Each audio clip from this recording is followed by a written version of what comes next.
नमस्कार दोस्तों, welcome to my YouTube channel Praveen GS world. दोस्तों, हम मैथमेटिक्स की जो बात कर रहे हैं पेपर थर्ड में, उसमें हमारे पास एक बहुत महत्वपूर्ण टॉपिक जिसका नाम है सांख्यिकी। सांख्यिकी दोस्तों हर बार 11 नंबर का प्रश्न देके जाता है। नाम है सांख्यिकी। सांख्यिकी नाम का जो चैप्टर है दोस्तों, ये हमेशा 11 नंबर का प्रश्न आपको एमपीपीएससी में देके जाता है और 3 मार्कर की बहुत सारी डेफिनेशन बनती हैं। दोस्तों, सर्वप्रथम हम सिलेबस पर चर्चा करते हैं। जैसे कि अर्थमेटिक का सिलेबस आपको बताया था पहले। सांख्यिकी में हमारे पास जो चैप्टर है उसमें पहला लिखा हुआ है प्रायिकता। उसके बाद एक चीज लिखी हुई है दोस्तों दूसरी, जिसका नाम है केंद्रीय प्रवृत्ति के माप। केंद्रीय प्रवृत्ति के माप। इसके बाद एक चीज यहाँ पर तीसरी लिखी हुई है दोस्तों, जिसका नाम है विचरणशीलता की माप।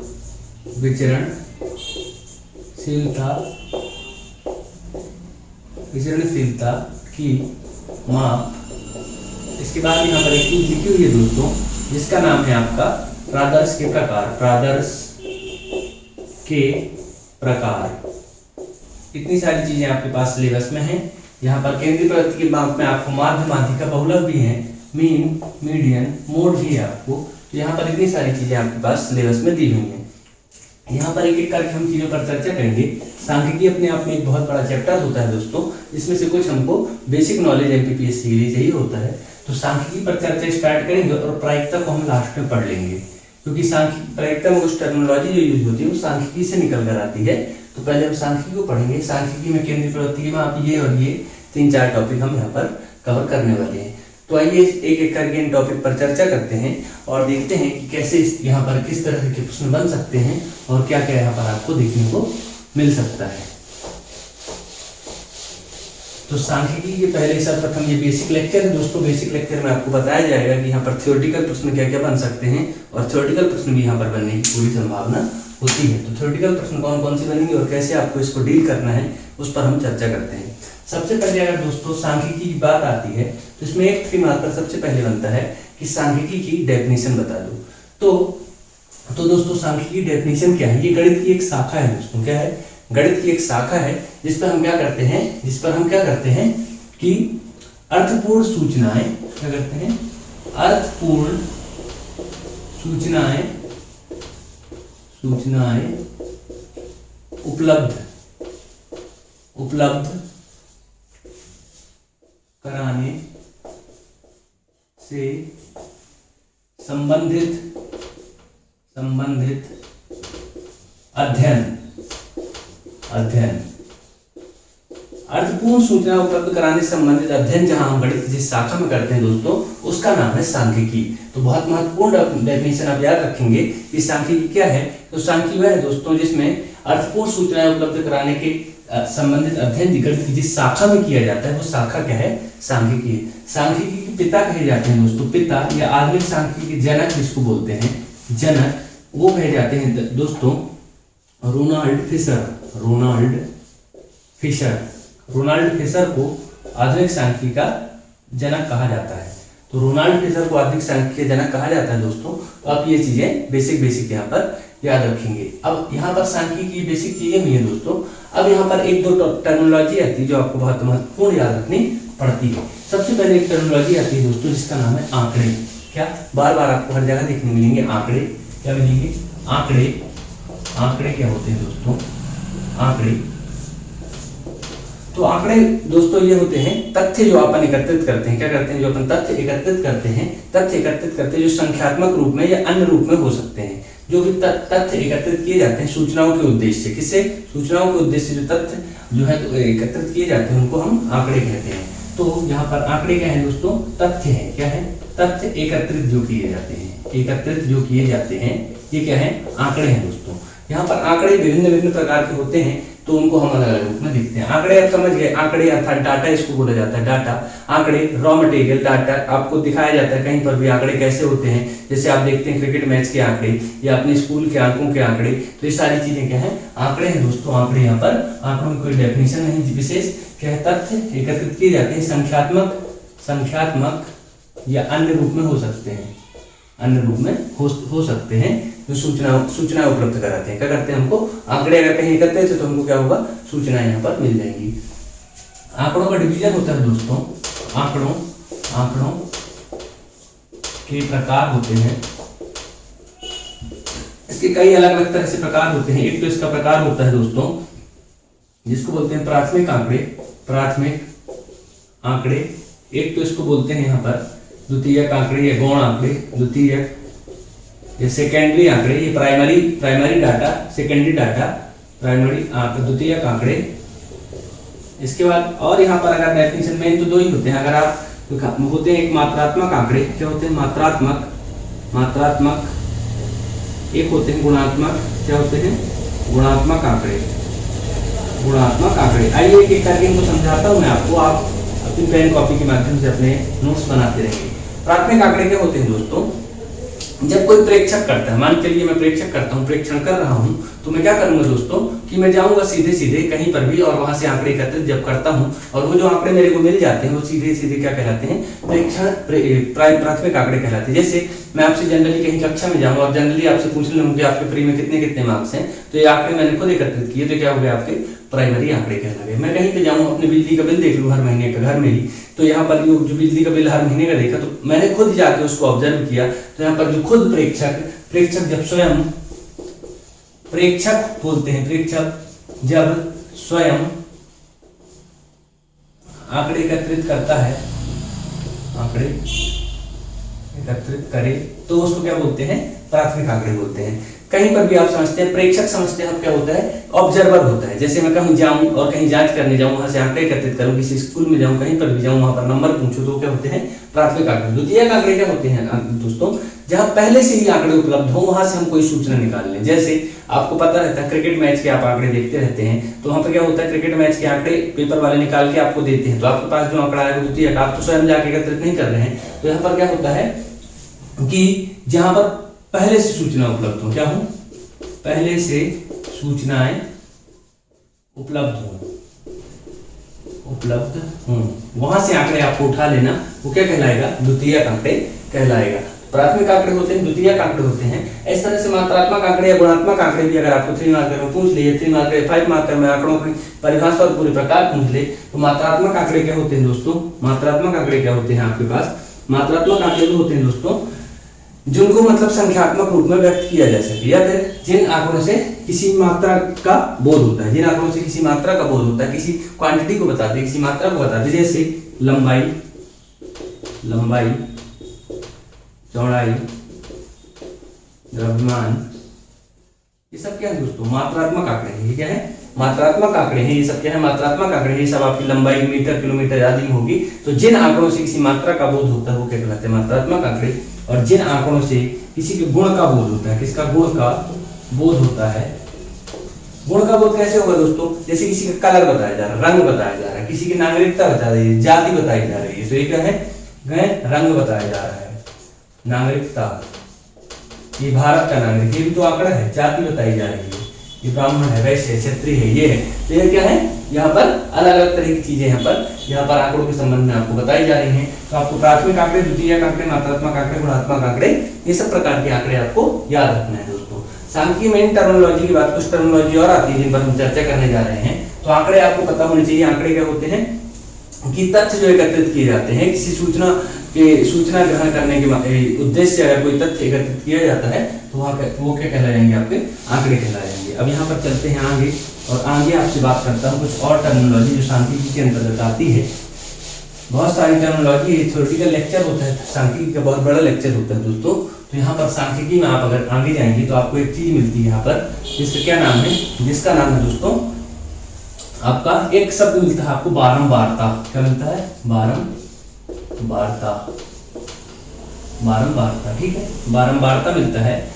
तो बारंबारता क्या हो दोस्तों, बारंबारता का अर्थात होता है फ्रीक्वेंसी। क्या होता है, फ्रीक्वेंसी होता है। तो फ्रीक्वेंसी क्या होती है दोस्तों कि कोई भी प्रविष्टि मतलब कोई अंक या कोई एंट्री जो है, कोई भी प्रविष्टि, कोई एंट्री जो है किसी आंकड़े में जितनी बार होती है वो उसकी फ्रीक्वेंसी कहलाती है। अर्थात समझ गया आप, कोई भी प्रविष्टि, क्या बोलूं मैंने, कोई प्रविष्टि किसी आंकड़े में जितनी बार होगी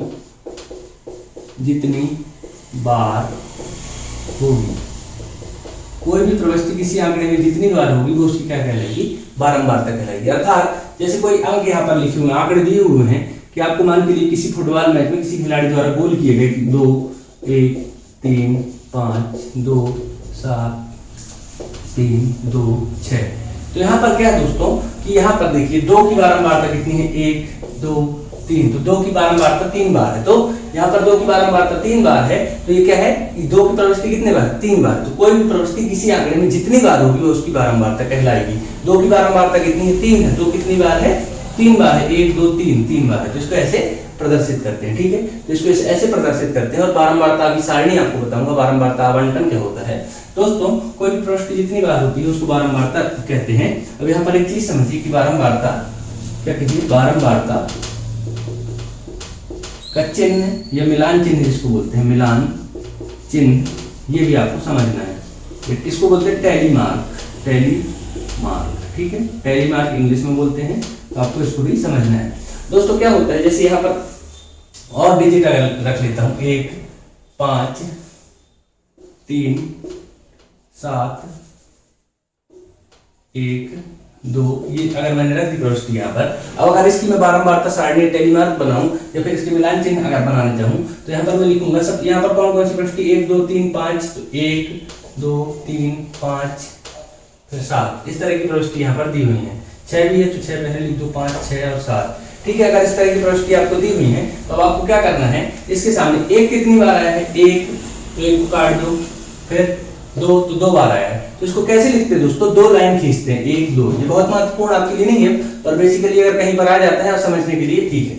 2 कितनी बार है दोस्तों, 1, 2, 3, 4, 5। तो इसको क्या करते हैं दोस्तों, 1, 2, 3, 4 लाइन खींचने के बाद एक टेढ़ी लाइन खींच देते हैं, तो ये 5 को रिप्रेजेंट करती है। मूल रूप से आपको ये बताना चाहिए कि टैली चिन्ह या मिलान चिन्ह कैसे बनते हैं। इसी तरह से 3 देख लेंगे आप कितनी बार है, 1, 2, 3, तो 3 बार है, तो 1, 2, 3। मेन 5 के लिए याद रखना, 4 के बाद एक लाइन, फिर अगर 6 है तो 1, 2, 3, तो ऐसे आपको स्टार्ट करना है, ठीक है। 4 के बाद 5, फिर 6, 7, 8, 9, फिर 10, ऐसे स्टार्ट करना है, ठीक है। 5 आपका 1, 2, 2 बार है तो 2 लाइन खींच दी, 6 आपका 1 बार है तो 1 लाइन खींच दी, 7 आपका 2 बार है तो 2 लाइन खींच दी। तो इस तरह से मिलान चिन्ह या टैली मार्क कहलाते हैं। क्या कहलाते हैं, मिलान चिन्ह। सांख्यिकी में सब वर्डिंग शब्दावली बार बार आपको देखने मिलेगी, इसलिए आपको यहाँ पर बताई जा रही है क्रम से कौन कौन सी शब्दावली आपको देखने को मिलती है। तो बारंबारता होती है। बारंबारता क्या होती है, कोई भी प्रविष्टि किसी आंकड़े में जितनी बार आएगी, किसी भी आंकड़े में जितनी बार वो प्रविष्टि आएगी उसकी क्या कहलाएगी, बारंबारता कहलाएगी। तो बहुत छोटी छोटी बातें हैं जो आपको पता होनी चाहिए। बारंबारता के बाद यहाँ पर आंकड़ों में आपको हमेशा एक चीज मिलती है दोस्तों, आंकड़ों को आपको हमेशा क्रम में जमाना पड़ता है। आंकड़ों को हमेशा क्या करना पड़ता है, क्रम में जमाना पड़ता है। उसके लिए 2 वर्ड मिलते हैं आपको, एक मिलता है आरोही, एक मिलता है अवरोही। क्या मिलता है, एक आरोही मिलता है, आरोही, और एक क्रम मिलता है अवरोही। क्या मिलता है, अवरोही, ठीक है। ये 2 क्रम मिलते हैं आपको, आरोही और अवरोही। तो इनको एक एक करके समझना है कि आरोही क्या होता है और अवरोही क्या होता है। दोस्तों आपको पता है, सबको पता है, इनको बस भूल जाते हैं आपकी। बढ़ते क्रम किसको बोलते हैं, घटते। आरोही को बढ़ते क्रम में बोलते हैं दोस्तों, क्या बोलते हैं, आरोही को बढ़ते क्रम में बोलते हैं। इसको बोलते हैं बढ़ते क्रम में, बढ़ते क्रम में। बढ़ते क्रम में दोस्तों जैसे 1, 2, 3, 4, 5, 6, ये बढ़ते क्रम है। एक के बाद 2 बड़ा आता जाएगा, तो ये क्या है, बढ़ते क्रम में। अवरोही का मतलब होता है दोस्तों घटते क्रम में। क्या होता है, घटते क्रम में। घटते क्रम का दोस्तों जैसे 7, 6, 5, 4, 3, 2, 1, तो ये क्या है, घट रहे क्रम है ना, ये बढ़ रहे क्रम। तो आपको याद रखना है कि आरोही और अवरोही क्या क्या होता है, ठीक है। आरोही और अवरोही अगर आपको याद नहीं होता तो जैसे यहाँ अवरोही है, अवरोही का मतलब अवरोध है। क्या होता है, अवरोध से आप याद रखेंगे, अवरोही मतलब अवरोध। अब उल्टा पढ़ने में अवरोध उत्पन्न होता है, 7 के बाद उल्टा पढ़ना है, 6, 7, 8, 9, 10, 11, ये तो सीधे सीधे होता है। लेकिन अवरोध उत्पन्न हो रहा है उल्टा पढ़ने में, तो उल्टा मतलब डिसेंडिंग ऑर्डर में, इसको बोलते हैं असेंडिंग ऑर्डर, इसको बोलते हैं descending order. Math English medium में जो पढ़ रहे हैं उनके लिए भी महत्वपूर्ण है कि असेंडिंग ऑर्डर होता है, ASCE DE जो भी है, और यहाँ पर डिसेंडिंग DES जो भी है, तो यहाँ पर ये आपकी असेंडिंग ऑर्डर, डिसेंडिंग ऑर्डर, आरोही और अवरोही आपको परीक्षा में लिखा मिलेगा, तो याद रखना है आपको। आरोही मतलब बढ़ते क्रम में, अवरोही मतलब घटते क्रम में, अवरोही मतलब अवरोध आ रहा है, उल्टा चल रहा है, घट रहा है। तो ठीक है, यहाँ पर ये दोनों चीज आपको वर्डिंग याद रखनी है। अगर ये दोनों वर्डिंग आप याद रखते हैं, इसके बाद कुछ वर्ड और आते हैं दोस्तों। इसके बाद जैसे कोई वर्ड आपके पास आता है, यहाँ पर आपके पास जो वर्ड आता है, देखिए दोस्तों, आपके पास जो वहां पर आंकड़े जो हैं आपके, मान चलिए अब यहाँ पर सबसे पहले आंकड़ों की बात करते हैं। अभी मैंने आपको आंकड़े बताए, वहां से हमारी वो सांख्यिकी शुरू होती है। ये वर्डिंग तो क्या है, रॉ मटेरियल सांख्यिकी को पढ़ने के लिए। अब यहाँ पर इसको एक एक करके सीक्वेंस में आपको जो बताया गया है, अब आप समझिए क्या बताया मैंने आपको, आंकड़े। ठीक है, अब आंकड़े दोस्तों कई फॉर्म में हो सकते हैं। क्या हो सकते हैं? कई फॉर्म में हो सकते हैं। पहले सबसे पहली चीज तो हमको ये समझना है कि आंकड़ों को हम समझेंगे कैसे। आंकड़े ऐसे व्यवस्थित किए जाएं कि देखने वालों को एक बार में समझ में आ जाए कि आंकड़े बताना क्या चाहते हैं। क्या करते हैं? आंकड़े बताना क्या चाहते हैं। अब मान लीजिए कहीं ऐसे लिखा है 1 2 7 9 5 4 3 2 1 6 ऐसे लिखा है और बोला है ये क्या है, टेस्ट के नंबर है 10 में से। अब यहाँ पर ऐसे ही व्यवस्थित तरीके से नहीं है, इनको व्यवस्थित तरीके करने से क्रम क्या है, या तो इनको आरोही में लिख दें या अवरोही में लिख दें। तो आंकड़ों का क्या करना है दोस्तों, आंकड़ों का प्रस्तुतिकरण कैसा होना चाहिए, क्या होना चाहिए, आंकड़ों का प्रस्तुतिकरण, आंकड़ों का प्रस्तुतिकरण, आंकड़ों का प्रस्तुतिकरण कैसा होना चाहिए, ये हमारे लिए बहुत महत्वपूर्ण है कि आंकड़ों को प्रस्तुतिकरण कैसा होना चाहिए। तो आंकड़ों को प्रस्तुतिकरण करने के लिए, आंकड़ों को दिखाने के लिए अलग अलग विधियों का उपयोग होगा, अलग अलग तरह से। आंकड़े जो प्रेक्षक है, प्रेक्षक की जिम्मेदारी ऐसी है कि वो आंकड़ों को ऐसे दिखाए, जैसे आपको टीवी में आप देखते हैं, मैच में कहीं भी, आपको उदाहरण के लिए अभी बताता हूँ, ये तो हम डिटेल में पढ़ेंगे। यहाँ पर ऐसी मीनारें खड़ी हो जाती हैं, ऐसी मीनारें खड़ी हो जाती हैं, ऐसी मीनारें खड़ी हो जाती हैं, ऐसी मीनारें आपके सामने खड़ी हो जाती हैं। 1 2 यहाँ पर लिखा रहता है 0, यहाँ पर 3, यहाँ पर 5, 7, यहाँ पर 9, पर 11, यहाँ पर 13। अर्थात दोस्तों क्या होता है, आप देखते हैं ऐसे यहाँ पर रन दिखाता है वो कि पहले, दूसरे, तीसरे और चौथे ओवर में रन कितने बने। तो आपको देख के समझ जाते हैं कि आप सबसे ज्यादा रन किस ओवर में बने होंगे, तीसरे ओवर में बने होंगे, 11 रन बने। ठीक है, तो आप ये देख के समझ जाते हैं चीजों को कि आपको क्या दिखाना चाहता है। तो ये आंकड़ों को प्रस्तुतिकरण करने की अलग अलग तरीके हैं, अलग अलग विधियां हैं। तो यहाँ पर कौन कौन सी विधियां होंगी, आंकड़ों को हम कैसे प्रस्तुत कर सकते हैं, कैसे सामने वाला एक बार में देख के समझ जाए कि आंकड़े हमको क्या बताना चाहते हैं। इसके लिए आइए एक एक करके समझते हैं। बहुत सारी विधियां हैं दोस्तों इसके लिए, आंकड़ों को प्रस्तुतिकरण के लिए बहुत सारी विधियां हैं। आंकड़ों को हम दर्शा कैसे सकते हैं, इसके लिए बहुत सारी विधियां हैं। सबसे पहला है दंड आलेख, इसको बोलते हैं बार ग्राफ। क्या बोलते हैं? Bar graph. ठीक है, इसके बाद दोस्तों आयत चित्र है। इसके बाद है बहुभुज है। क्या है? आयताकार बहुभुज है। बहुभुज के बाद एक आपके पास आता है पाई चार्ट। अब इनको एक एक करके नॉर्मली समझ लेना है। ये 3 मार्कर में अगर आपके पास आते हैं तो आपको इनको कैसे क्या लिखना है, कैसे क्या करना है। ठीक है, तो अगर दंडालेख, आयतचित्र, बहुभुज और पाई चार्ट, इन तरीकों से हम आंकड़ों को दर्शाते हैं कि आंकड़ों को अगर हमको रिप्रेजेंट करना है, दर्शाना है, शो करना है, अपनी इंफॉर्मेशन तक पहुंचाना है सामने वालों तक, तो हम कैसे पहुंचाएंगे। तो हमारे पास ये 4 माध्यम हैं, इनके माध्यम से हम आंकड़े सामने वाले को एक सरल भाषा में पहुंचा सकते हैं, सरल भाषा में हम दर्शा सकते हैं। ग्राफ होते हैं, बहुभुज होते हैं, बहुत सारी चीजें हैं। और आंकड़ों को इनको हम 3-4 विधि सांख्यिकी के अंतर्गत पढ़ते हैं। ग्राफ भी आप पढ़ते हैं, क्या पढ़ते हैं? ग्राफ भी आप पढ़ते हैं। ग्राफ में आपको समझ में आ जाता है, जैसे यहाँ पर ईयर दिए हो, यहाँ पर जनसंख्या दी हुई, तो यहाँ पर आपको ऐसे करके पता चल रहा है कि मतलब जनसंख्या में वृद्धि हो रही है, तो आप ग्राफ से भी समझ जाते हैं। तो आपको आंकड़ों को रिप्रेजेंट करने के लिए अलग अलग यहाँ पर विधियां हैं। उन विधियों पर हम चर्चा कर रहे हैं कि हम किस विधि से आंकड़ों को दिखाएं कि लोगों को आसान भाषा में समझ में आ जाए। जैसे हम आपसे दंड आलेख की बात कर रहे हैं, दंड आलेख के बाद आयत चित्र की बात करेंगे। यहाँ लिख देता हूं मैं दंड, इसके बाद आलेख, दंड आलेख, इसके बाद आयत चित्र, आयत चित्र के बाद मैं आपसे बात करूंगा बहुभुज की, इसकी बहुभुज के बाद मैं आपसे बात करूंगा दोस्तों पाई चार्ट की, इसकी पाई चार्ट की। तो इतनी सारी चीजें हम अगर पढ़ेंगे तो यहाँ पर दंड आलेख सबसे पहले समझते हैं कि क्या होता है। दंड आलेख में अगर आप लिखना चाहें कि क्या होता है, तो दंड आलेख एक आंकड़ों को निरूपित करने की चित्रीय विधि होती है। ठीक है। कैसी विधि होती है? आंकड़ों को निरूपित करने की चित्रीय विधि होती है, जिसमें दो अक्ष होते हैं, एक होता है दोस्तों एक्स अक्ष और एक होता है वाई अक्ष, ठीक है। एक होता है एक्स अक्ष और एक होता है वाई अक्ष, इसमें दो अक्ष होते हैं।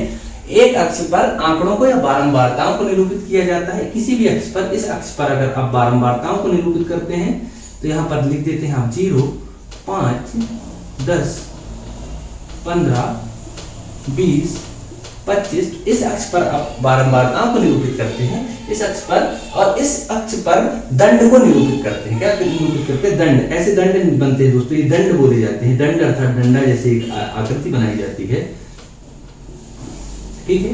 तो ये दंड को निरूपित करते हैं, ये दंड को निरूपित करते हैं। तो हमने क्या बोला आपसे कि दंड आलेख आंकड़ों को प्रदर्शित करने की एक चित्राकार विधि है, एक चित्रीय विधि है, जिसमें दो अक्ष एक्स अक्ष और वाई अक्ष होते हैं। एक अक्ष में क्या करते हैं हम? एक अक्ष में हम बारंबारताओं को निरूपित करते हैं और दूसरे अक्ष में हम दंडों को निरूपित करते हैं। और ये दंड का मान, दंड की लंबाई बारंबारताओं के समानुपाती होती है। अर्थात अगर ये दंड यहाँ तक गया है, ये 25 के समानुपाती है, अर्थात ये दंड 25 को रिप्रेजेंट कर रहा है। ये रिप्रेजेंट किसको कर रहा है? 25 को। तो आपको ये चीज बता देनी है। अब आप यहाँ पर इसकी जनरल लाइफ में बहुत सारे उदाहरण भी देखते हैं। अगर यहाँ पर क्रिकेट मैच के ही देखें तो अगर यहाँ पर रन दिए हैं ये, और ये ओवर दिए हैं 1, 2, 3, 4, और यहाँ पर एक बना लीजिए 5, तो आपको 5 ओवर में कितने रन बने? तो पहले ओवर में आपके 5 से 6 रन करीब बने हैं, 5 के ऊपर है। दूसरे ओवर में 15 रन बने हैं, तीसरे ओवर में तो 25 रन बन गए लगता है, रोहित शर्मा खेल गया। चौथे ओवर में आपके 15 रन, और यहाँ पर 7-8 रन फिर 5वें ओवर में। तो इस तरह से आपका क्या है, ये आपका दंड आलेख है। दंड आलेख में क्या रिप्रेजेंट करते हैं? आंकड़े रिप्रेजेंट करते हैं। इसमें क्या होता है? इसमें दंडों के बीच बराबर दूरी होती है। क्या होती है? दंडों के बीच बराबर दूरी होती है, ठीक है। और वर्ग में अंतराल होता है। यहाँ पर आपको कुछ भी हो सकता है। यहाँ पर अगर ये नहीं है तो यहाँ पर ये इस तरह की भी हो सकता है। वर्ग अंतराल कैसे हो सकता है? 0 से 5 ओवर, 5 से 10 ओवर, 10 से 20 ओवर, 5 से 10, 10 से 15, 15 से 20 और 20 से 25। इस तरह से आपको तो वर्ग अंतराल भी आपको यहाँ पर दिया जा सकता है, ठीक है। यहाँ पर वर्ग अंतराल भी दिया जा सकता है, कुछ भी दिया जा सकता है। तो आपको यहाँ पर क्या होता है? दंड आलेख निरूपित होता है। यहाँ पर क्या होता है? दंड आलेख निरूपित होता है। और दंड आलेख की आप परिभाषा समझ गए हैं कि आंकड़ों को रिप्रेजेंट करने की, प्रदर्शित करने की एक चित्रीय विधि है, जिसमें दो अक्ष होंगे, एक्स अक्ष होगा, वाई अक्ष होगा। एक अक्ष में हम क्या दर्शाते हैं दोस्तों? एक अक्ष में हम बारंबारता को, दूसरे अक्ष में दंड को दर्शाते हैं। और दंड का लंबाई बारंबारता के मान के समानुपाती होती है, ठीक है। तो इस तरह से आप इसको लिखने के फॉर्म में लिख देंगे, बाकी समझने के फॉर्म में आप समझ चुके हैं कि दंड आलेख कैसे बनाए जाते हैं। बहुत सारे लोग ये पढ़े लिखे होंगे, बट बहुत सारे लोगों के लिए नया होगा, उनके लिए एक चीज बताई जाए। तो दंड आलेख अगर आप समझ गए हैं, दंड आलेख अगर आप समझ गए हैं, तो दूसरा हमारे पास है आयत चित्र। क्या है? आयत चित्र। आयत चित्र, आयत चित्र है दोस्तों। तो आयत चित्र को अगर आपको समझना है तो सेम दंड आलेख होता है। आप वही लिखेंगे, सेम पोजीशन लिखेंगे कि आंकड़ों को निरूपित करने की, आंकड़ों को प्रदर्शित करने की चित्रीय विधि है, जिसमें दो अक्ष होते हैं, एक्स अक्ष, वाई अक्ष। बस इसमें अंतर क्या होता है दोस्तों दंड आलेख और आयत चित्र में, कि आयत चित्र में क्या होता है दोस्तों, यहाँ पर तो बारंबारता रहेगी 0, 5, 10, 15, 20, 25, ये सब तो रहेगा। पर यहाँ पर क्या होता है दोस्तों, यहाँ पर आपको एक बात याद रखना है, एक शब्द याद रखना है। यहाँ पर दंडों के बीच में कोई गैप नहीं होता। दंड क्या है? आयत के रूप में ऐसे बनते जाते हैं, एक दूसरे से चिपके रहते हैं। और बारंबारता क्या होती है? एक दूसरे के सतत बारंबारता होती है, सतत बारंबारता होती है अर्थात। और दंडों की चौड़ाई क्या है? मैटर करती है। दंडों की चौड़ाई मैटर करती है। तो इस तरह से यहाँ पर ये आपका दंड आलेख बनता है, ये आयत चित्र बनता है। इसमें क्या होता है? दंडों के बीच में कोई गैप नहीं होता। तो उसमें दंड आलेख और आयत चित्र में अंतर यही है कि इसमें दंडों के बीच में कोई गैप नहीं होता, अर्थात इसका मान जैसे 0 से 25 है, 0 से 10 है, तो इसका 10 से 20 होगा, 20 से 25 होगा। तो इस तरह से आपके ये चलते जाते हैं। सतत अंतराल होता है। वर्गों में क्या होता है? सतत अंतराल होता है। वर्गों में सतत अंतराल होता है। अभी आपको वर्ग बताएंगे। वर्ग यही होते हैं जो 10 से 20 लिखा, 20 से 30 लिखा, तो ये क्या बनते हैं? वर्ग बनते हैं। ये वर्ग है, ये पूरा क्या है? वर्ग है। ये पूरा क्या है? एक वर्ग होता है। एक कैटेगरी होती है कि 10 से 20 के बीच में कितने लोग हैं, 20 से 30 के बीच में कितने लोग हैं। तो इस तरह से ये आयत चित्र की बात की जाती है। तो आयत चित्र में क्या होता है दोस्तों? आयताकार दंड होते हैं और यहाँ पर दंडों के बीच कोई चौड़ाई नहीं होती, कोई गैप नहीं होता। और दंडों की जो दंडों के क्षेत्रफल हैं, यहाँ पर क्षेत्रफल जो है तो बारंबारता के या बारंबारता के मान के समानुपाती होते हैं, ठीक है। तो आपको इतनी सारी चीजें यहाँ पर इसमें याद रखनी है, सेम है, बस दंडों के बीच में कोई गैप नहीं होता, ये बात याद रखना है। और दंड आलेख में दंडों के बीच में गैप होता है। तो अगर ये दो चीज आपको समझ में आ गई अगर दो चीज आपको समझ में आ गई तो इसके बाद आप एक चीज और समझ सकते हैं जिसका नाम क्या है दोस्तों, बहुभुज। ये चीजें आपको बस थ्योरेटिकल रूप में समझना है, सवाल में आपको मिलेंगे तो वहां पर आपको और नॉलेज होगा, आप एकदम से कंफ्यूज हो जाएंगे कि बहुभुज क्या होता है। बहुभुज में क्या होता है दोस्तों, बहुभुज में अब जैसे यहाँ पर एक बहुभुज बनाना है तो इसको ऐसे बनाते हैं, ग्राफ के रूप में बनाते हैं, ग्राफ के रूप में इसको रिप्रेजेंट ऐसे कर देते हैं दोस्तों। ये इसके अर्थात मैं क्या कर रहा हूं कि हर दंड के मध्य बिंदु को मिला रहा हूं। तो बहुभुज में क्या करते हैं, दंडालेख या आयत चित्र बना करके उसके बाकी परिभाषा से लिखित। बहुभुज क्या है कि आंकड़ों को निरूपित करने की एक चित्रीय विधि है जिसमें वर्गों के मध्य बिंदु को क्या करते हैं, वर्गों के मध्य बिंदु को आपस में मिला दिया जाता है, मिला करके बहुभुज तैयार किया जाता है। बहुभुज तैयार करने का मतलब ये है कि हमको उतार चढ़ाव पता चलता है कि आंकड़ों में उतार चढ़ाव कितना हुआ है। तो ये बहुभुज बनता है, इसमें कोई बहुत बड़ी बात नहीं है दोस्तों। तो बहुभुज यहाँ पर आप लिख देंगे, इसको बोलते हैं पॉलीगन। क्या बोलते हैं, पॉलीगन बोलते हैं, ठीक है। तो आप यहाँ पर ये चीज भी बता देंगे। अगर बहुभुज आप बता देते हैं तो एक चीज यहाँ पर एक शब्द आता है दोस्तों जिसका नाम है 3 मार्कर में अगर आपको पूछ ले, आप बोलेंगे बताया नहीं, तो यहाँ पर एक शब्द आता है जिसका नाम है निकुंज। क्या नाम है, निकुंज, निकुंज नहीं निकुंज, निकुंज इसको बोलते हैं किंक, KINK, किंक बोलते हैं, ठीक है। इसको निकुंज नाम का एक शब्द आता है सांख्यिकी में, अगर 3 मार्कर में आ जाए तो दोस्तों क्या होता है, जब बारंबारता, जैसे मान लीजिए यहाँ से स्टार्ट होता है 0 से 5, 5 से 10, 10 से 20, तो ये तो ठीक है, 0 से यहाँ से स्टार्ट हो जाएगा, कोई दिक्कत नहीं। लेकिन कई बार ये मान क्या स्टार्ट होते हैं दोस्तों, सीधे स्टार्ट होते हैं 20 से 30, शुरुआत यही होती है 30 से 40। तो यहाँ पर 0 से कोई मतलब नहीं होगा, सीधे यहाँ पहुंच जाएगा 20 से 30। तो यहाँ पर जो गैप आता है दोस्तों, यहाँ पर हम एक निशान बना देते हैं, जिसको निशान को ऐसे रिप्रेजेंट करते हैं, ऐसे रिप्रेजेंट करते हैं, उल्टा जेड टाइप का। क्या करते हैं, उल्टा जेड टाइप का रिप्रेजेंट करते हैं ऐसे। आप लोगों को दिख रहा होगा निकुंज का निशान क्या बनाता हूं मैं,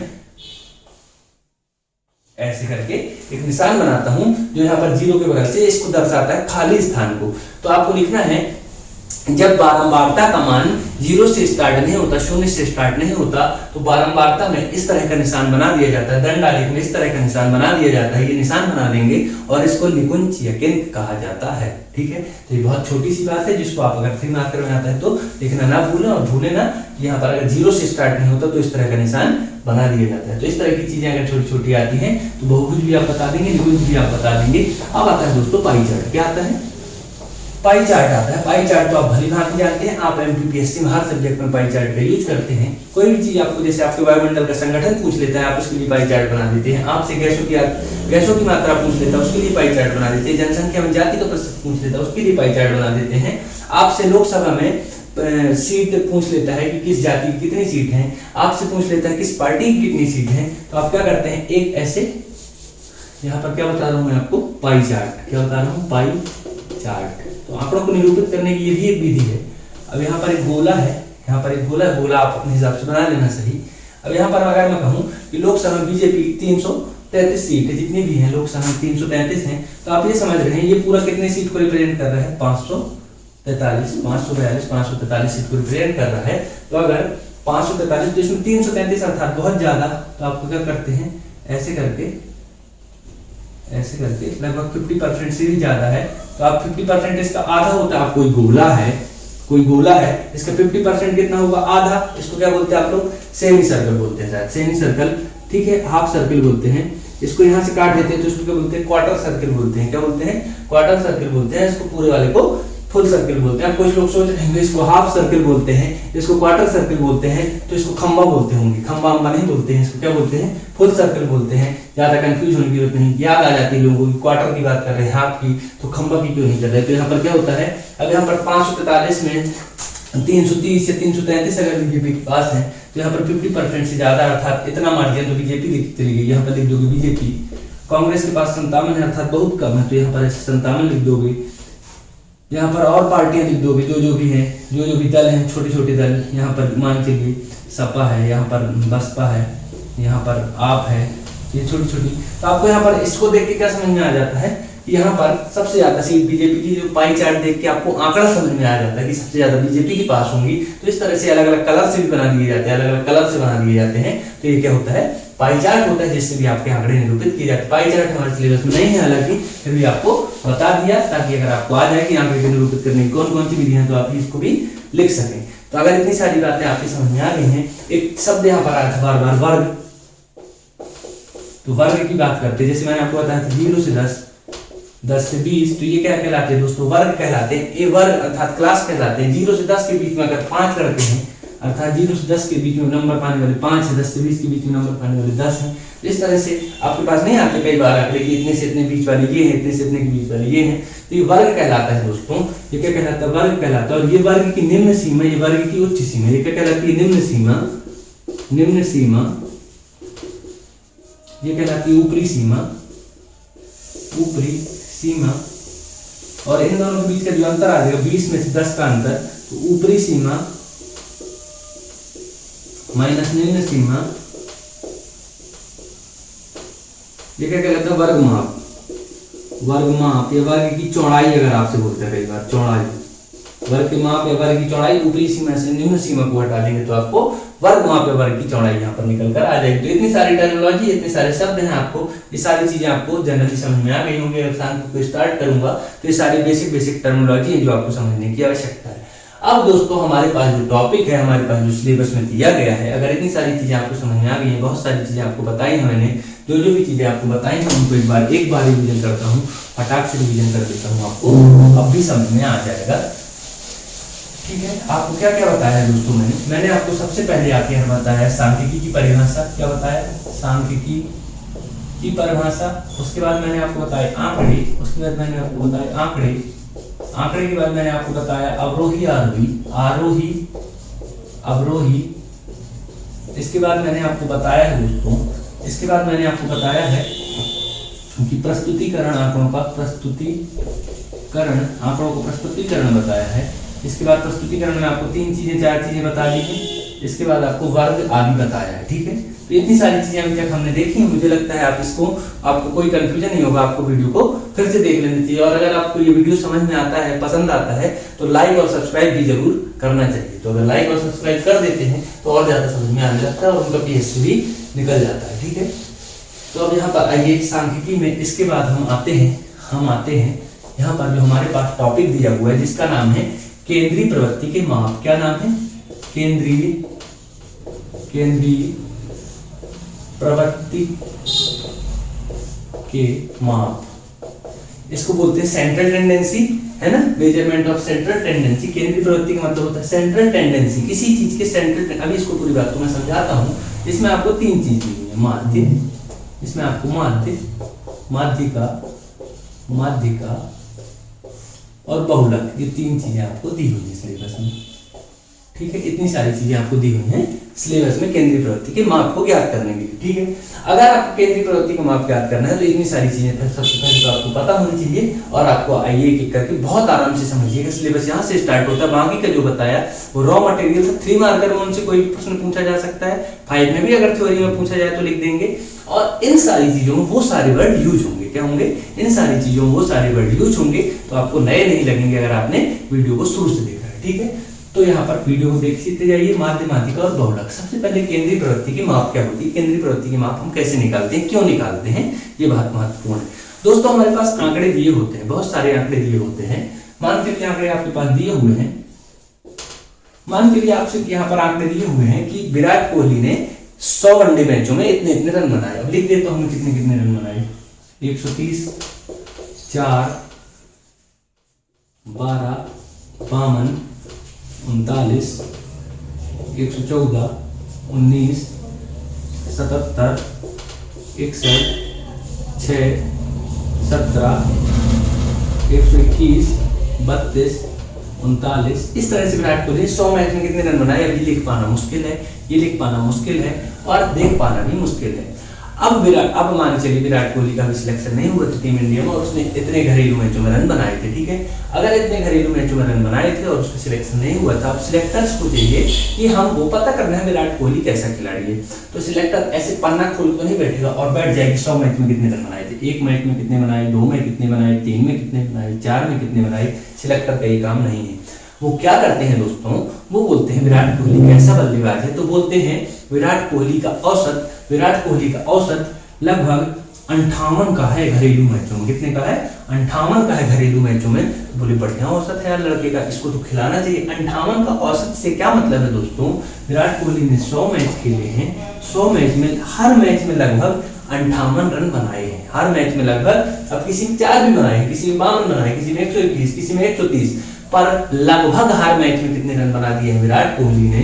विराट कोहली ने लगभग हर मैच में 58 रन तो बनाए हुए ही हैं। तो ये विराट कोहली क्या है? सेंट्रल टेंडेंसी है, उसकी केंद्रीय प्रवृत्ति है। इन आंकड़ों का प्रतिनिधित्व कर रहा है ये 58। इन आंकड़ों का क्या कर रहा है? ये प्रतिनिधित्व कर रहा है ये 58 कि उसने लगभग हर मैच में 58 रन बनाए हैं। अर्थात ये 58 ये बता देता है कि 100 मैच में लगभग हर मैच में 58 रन बनाए हैं। इस चीज को आप समझ रहे हैं कि ये 58 उसके पूरे आंकड़ों को रिप्रेजेंट कर रहा है, उसका प्रतिनिधित्व कर रहा है। तो केंद्रीय प्रवृत्ति क्या होती है?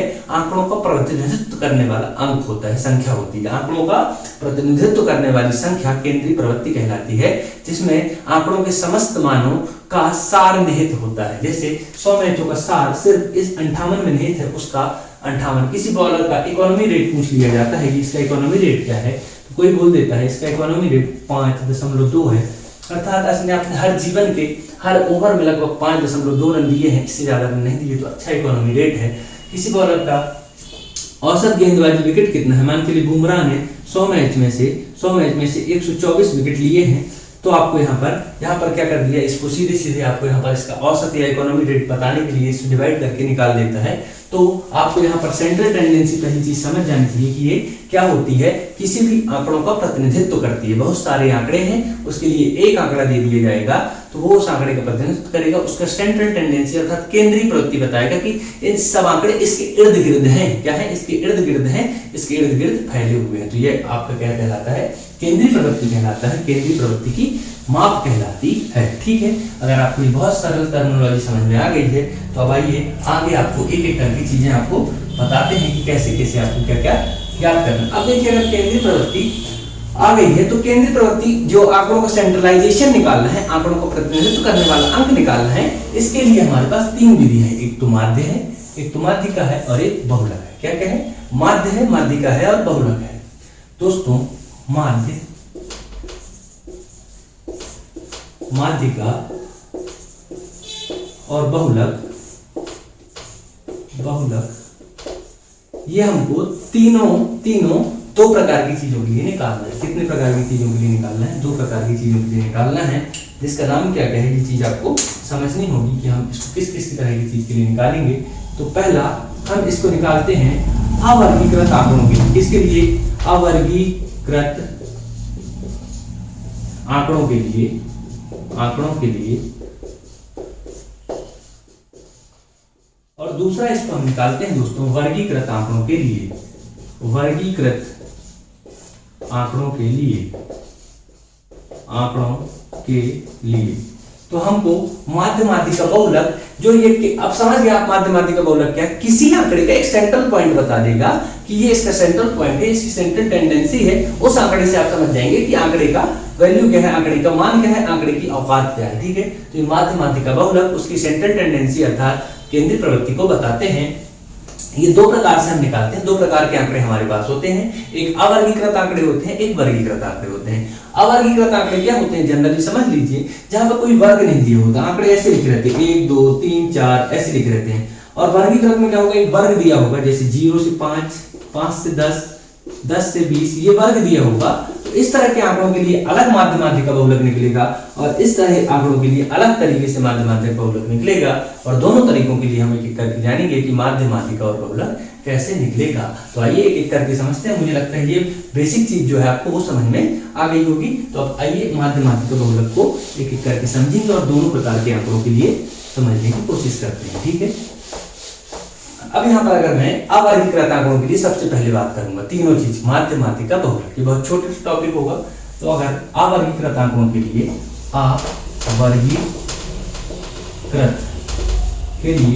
मैं माध्य की बात करूं, किसकी बात करूं? माध्य की बात करूं, तो इसकी एक परिभाषा सिंपल सी आपको याद होनी चाहिए। माध्य जो होता है दोस्तों, इसी को हम बोलते हैं, क्या बोलते हैं? Mean, MEAN, mean. इसी को हम समांतर माध्य भी आप बोल सकते हो, इसी को समांतर माध्य। और ये औसत का ही प्रतिरूप है। किसका? औसत, जो एवरेज आप निकालते हो उसका ही प्रतिरूप है। औसत क्या होता है दोस्तों? सभी आंकड़ों को जोड़ के बटे संख्या दे देते हैं। ठीक है, क्या करते हैं? माध्य का आपको फॉर्मूला क्या है? माध्य का आपको फॉर्मूला है, माध्य की डेफिनेशन क्या है? माध्य, सबसे पहले आप एक पॉइंट लिख देंगे, आंकड़ों की केंद्रीय प्रवृत्ति निकालने की एक विधि है। क्या है, आंकड़ों की केंद्रीय प्रवृत्ति निकालने की एक विधि है। माध्य जो है आंकड़ों की केंद्रीय प्रवृत्ति ज्ञात करने का एक माध्यम है। और इसमें क्या करते हैं दोस्तों, समस्त प्रेक्षणों का योग, अच्छे से लिखिएगा आप, समस्त प्रेक्षणों का योग, प्रेक्षणों का योग बटे डिवाइडेड बाई प्रेक्षणों की संख्या, प्रेक्षणों की संख्या। इंग्लिश मीडियम वाले क्या लिखते हैं कि सम of all the observation divided by number of observation, sum of all the observation बटे divided by all number of observation। समस्त प्रेक्षणों का योग, समस्त आंकड़ों का योग बटे आंकड़ों की संख्या, प्रेक्षणों का योग बटे प्रेक्षणों की संख्या। इससे क्या है दोस्तों, ये माध्य है। इसकी डेफिनेशन में भी यही आएगा, माध्य में यही आएगा कि समस्त प्रेक्षणों के योग बटे प्रेक्षणों की संख्या, समस्त प्रेक्षणों के योग को प्रेक्षणों की संख्या से भाग देने पर माध्य की प्राप्ति होती है। अब इसको आप एक करके समझ सकते हैं। दोस्तों यहाँ पर एक उदाहरण ले लीजिए, एक उदाहरण यहाँ पर ले लीजिए, क्या कर लीजिए, एक उदाहरण ले लीजिए, कोई सा भी उदाहरण। यहाँ पर दिया 2 7 6 5 4 3 2। अगर इस तरह से आपको ये चीज दी हुई है, इसका आपसे माध्य निकालने को पूछेगा, तो ये आंकड़े कैसे हैं, अवर्गीकृत हैं, कोई वर्ग नहीं दिए हुए, ऐसे खुले हुए आंकड़े दिए हुए हैं, आवारा आंकड़े दिए हुए हैं, इनका कोई वर्ग नहीं है, कोई निश्चित कंट्रोल नहीं है। तो ये कैसे हैं, खुले हुए आंकड़े हैं। और इनका माध्य निकालने को अगर आपसे बोल रहा है, माध्य निकालने को, तो आपको क्या करना है, आप प्रेक्षणों का योग अर्थात 7 2 क्या करना है, 2 धन 7 धन 6 धन 5 धन 4 धन 3 धन 2। तो बट इस संख्या कितनी है इनकी, 1 2 3 4 5 6 7। तो आपको बट्टे में 7 करना है, इनको सबको जोड़ के 7 का भाग दे देना है। तो इस सामान्य रूप से माध्य निकलता है प्रेक्षणों का योग बटे प्रेक्षणों की संख्या। क्या करते हैं, प्रेक्षणों का योग बटे प्रेक्षणों की संख्या। इस रूप में आपको अवर्गीकृत आंकड़ों का माध्य निकलता है। तो माध्य की आप डेफिनेशन लिख देंगे, क्या होता है, केंद्रीय प्रवृत्ति निकालने की एक विधि है।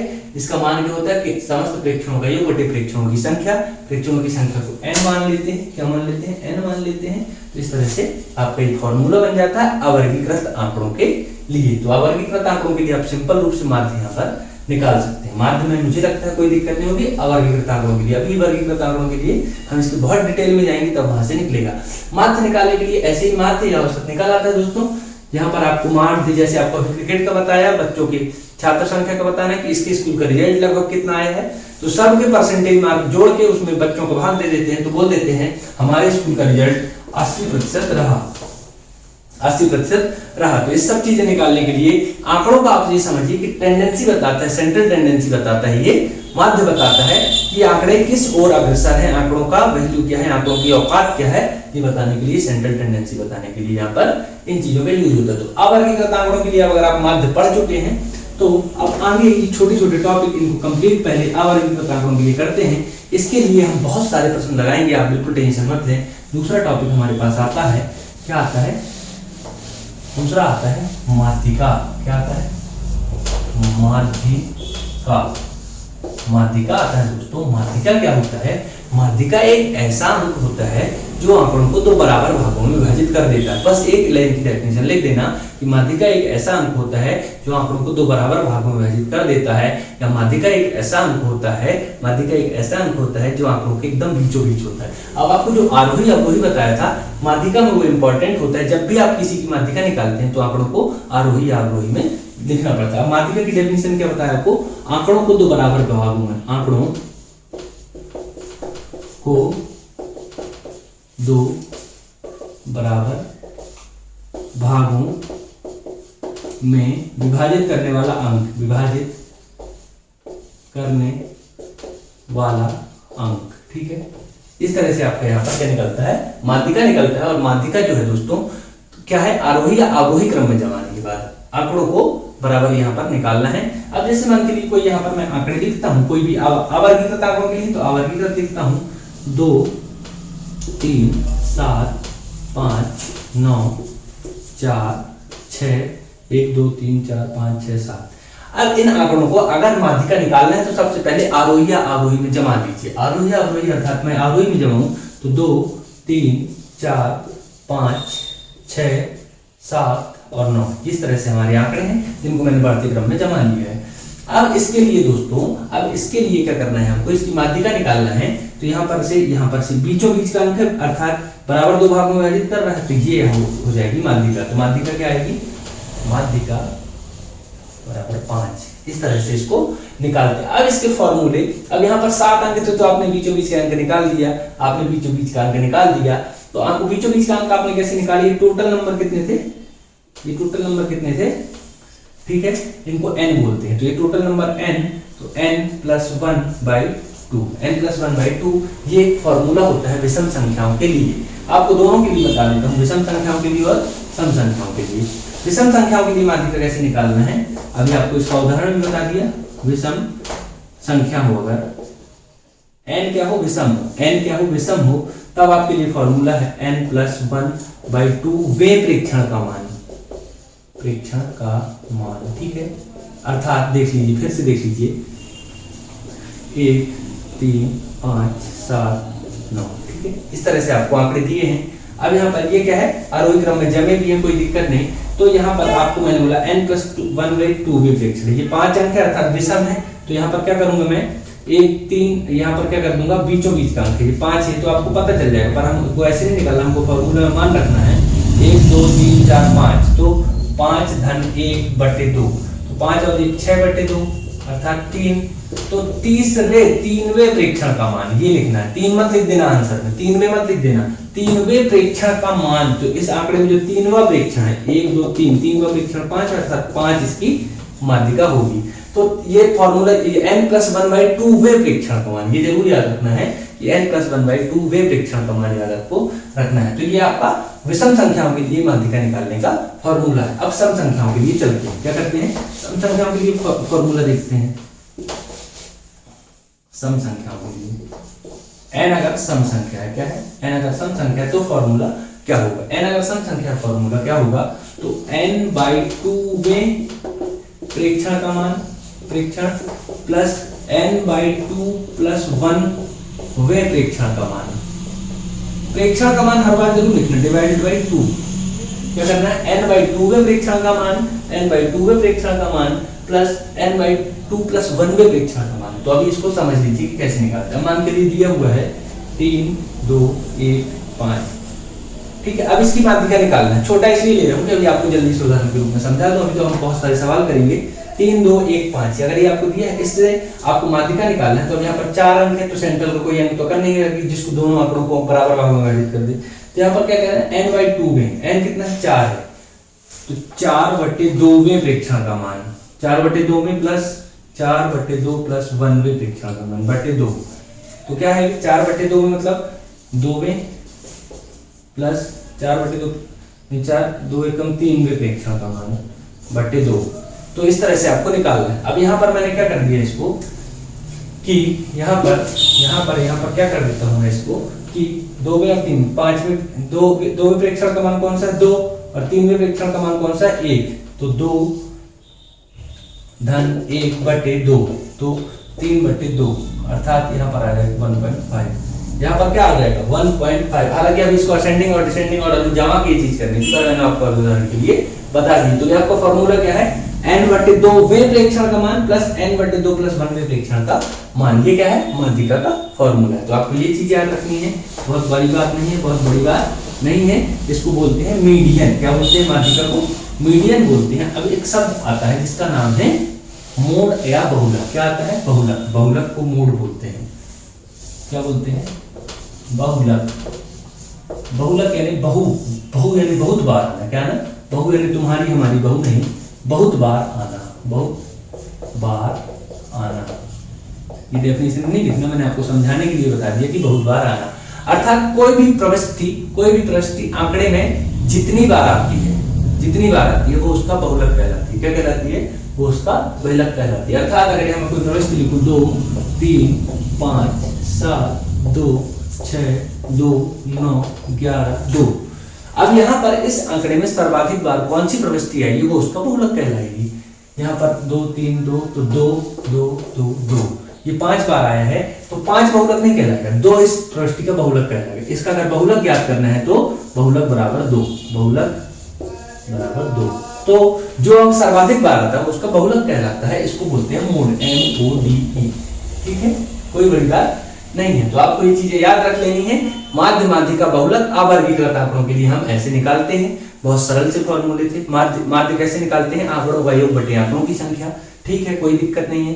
माध्यिका कैसे निकालते हैं, मीडियन कैसे निकालते हैं, अगर n विषम है तो n/2 plus n/1 plus 2, n/1 divided by 2 वे प्रेक्षण का मान, और n अगर सम है तो n/2 वे प्रेक्षण का मान, और n प्लस n/2 प्लस 1 वे प्रेक्षण का मान, इस तरह से बटे 2।